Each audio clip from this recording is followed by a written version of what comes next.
Pirate Nation on X says Polish government reportedly supports Stop Killing Games initiative. And this is huge, huge. And there's a screenshot of it here, but I actually brought it up over here specifically. It's their pinned comment. And it says, "Dear players, we have just concluded a conversation with the Ministry of Digital Affairs and specifically with the Secretary of State, Dariusz Standerski, regarding the Stop Killing Games initiative and the change to the unfavorable game pricing exchange rate on Steam in Poland. The ministry expressed full support for these initiatives. Soon, together with the organizers of Stop Killing Games initiative and with the support of the ministry, we plan to contact the UOKIK as well as the Ministry of Culture on this matter.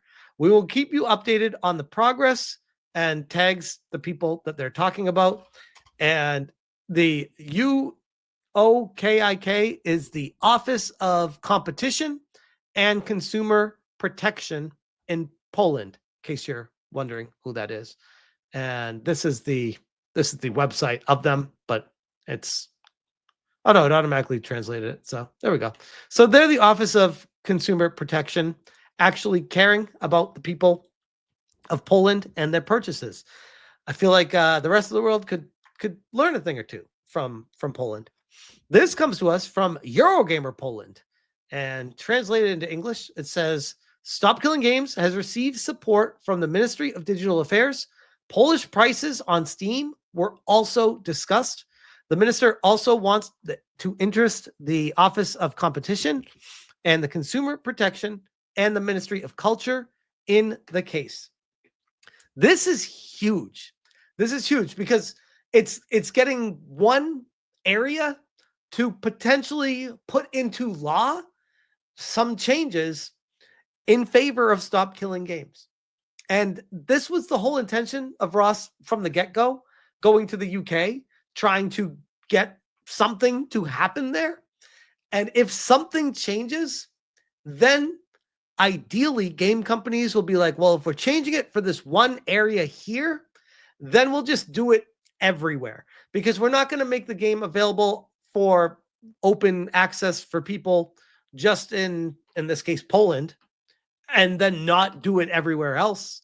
The thought process is, if you're going to do it in one place and you're forced to, then you're just going to be like, okay, we did it there. We might as well just do it everywhere because we put the work into it and it doesn't cost anything extra to just push that out everywhere. Secretary of State and Ministry of Digital Affairs, Dariusz Standerski, has expressed his support for the European initiative's Stop Destruction of Video Games during a recent meeting with representatives of the initiative and the industry media, which, by the way, this is a translation error. It's Stop Killing Games. But again, this is translated. The deputy minister announced his intention to also engage with the Office of Competition and Consumer Protection and the Ministry of Culture in this matter. As reported by the GRI Online website, the meeting was attended, apart from Minister Standerski, by journalists, this guy, and from the Thai GRY editorial office, attorney Marcin Berti, this guy, from the Legal Tech Institute, and the Supreme Bar Council, this guy. Man, they got some wacky names over there, don't they? Coordinator of the Stop Killing Games initiative in Poland. The meeting provided fruitful. The Ministry of Digital Affairs expressed its full support, not only for the European Initiative program, but also for the need to intervene in the matter of the exceptionally unfavorable conversion rate of Polish game prices on Steam. So now we're getting additional benefits from Stop Killing Games campaign that many people didn't even expect or desire out of this. Now they're looking at additional things like the cost of a game and the conversion rate of currency and what it's costing certain areas to make it more fair. Again, the Stop Killing Games is really just to start a full-on conversation with all of this. And they got Charlie here, Moist Critical, talking about Stop Killing Games. In my opinion, the minister is enthusiastic about both initiatives and has confirmed his support for them. Their creators are very important to help incorporate the issue into the Digital Fairness Act, which will soon be discussed in the European Union and could serve as a catalyst to ensure that the petition is not the only option for achieving the changes players expect. And he said after the meeting. And I would fully expect Ross to have an update video. I know he said he's not going to be talking about this. He's going to be taking a break. This is a very big update. I would think that he would make a video on this. We have agreed with the minister that he will raise the issue of Steam prices and the Stop Killing Games initiative with the president of the Office of Competition and Consumer Protection, members of the European Parliament, and Ministry of Culture. We read further. Ministry Standerski himself noted that in Poland, it is often more advantageous to purchase games in euros rather than Polish zlotys, and spoke of the need to investigate the reasons for the unfavorable exchange rate. As for the Stop Killing Games initiative itself, European Union authorities currently need to verify the validity of over 1.4 million signatures collected, which could, of course, take some time. Meanwhile, the official blog of the European Citizens Initiative recently published an article highlighting the initiative as a model example of a grassroots initiative by EU citizens, which further raises hopes that its proposals will be positively considered. And we have a couple stories to go through here. We have, if it translates to English, there we go. This is the European Citizens Initiative Forum. And it says how the European Citizens Initiative Stop Destroying Video Games went viral and what can be learned from it.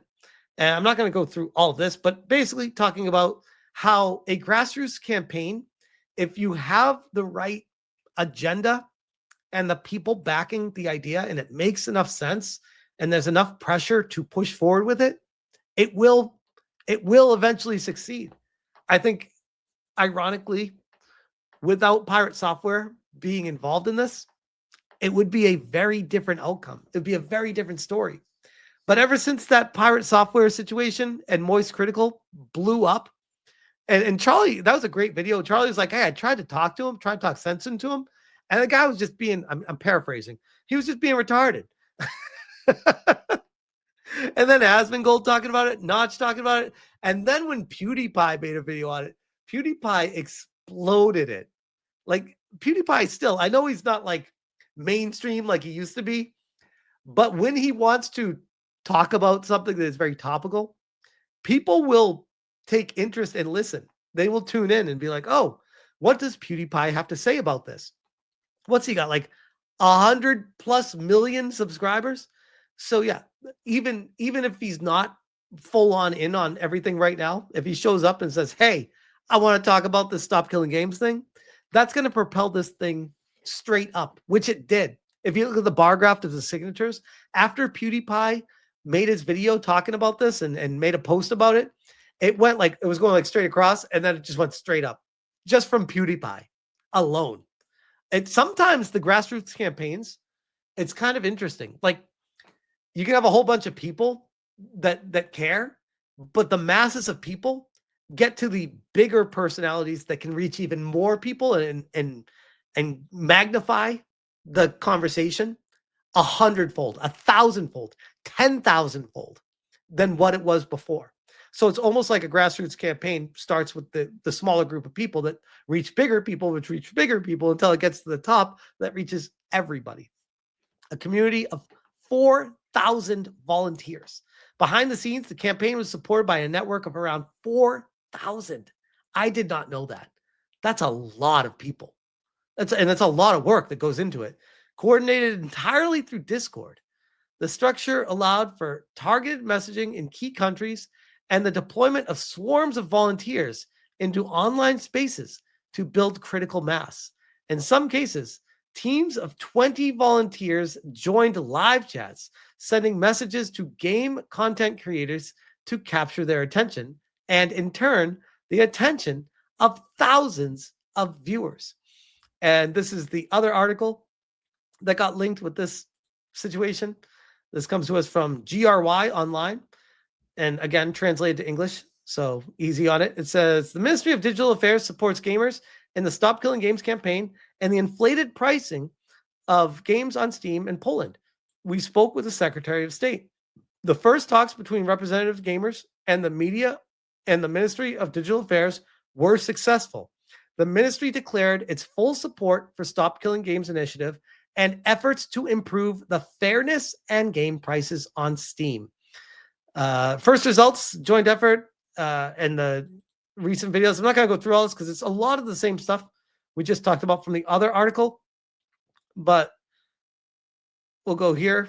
In my opinion, Minister is enthusiastic about both initiatives and has confirmed his support for them. The creators were very important in helping to incorporate the issue into the Digital Fairness Act, which will soon be discussed in the European Union and could serve as a catalyst to ensure that the petition isn't the only option for achieving the changes games desire. The minister and I have agreed to raise the issues of prices on Steam and the Stop Killing Games with the president of the Office of Competition and Consumer Protection, members of the European Parliament, and the Ministry of Culture. It's worth adding that the Secretary of State himself noticed that in Poland, it is often more profitable to buy games in euros than in zlotys, and expressed interest, like I said before, about why that was.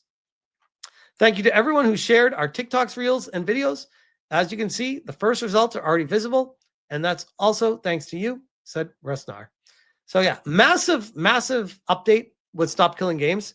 And like I said, even if it's a small pie of what Ross was initially going for, it is a win. It's a step in the right direction. And potentially, even if it ends here and it's just Poland that moves forward with it, you could say that it's still a win because Poland is making game companies bend the knee to make sure that the games are always going to be available in Poland. And really, all it takes is one place to do it for that to be a thing. So I guess we'll leave it with this. I'm Batman says, need a wellness check on Pirate Software. He's going to be absolutely seething at this news. You'll love to see it. But yeah, anyway, I will leave that one there.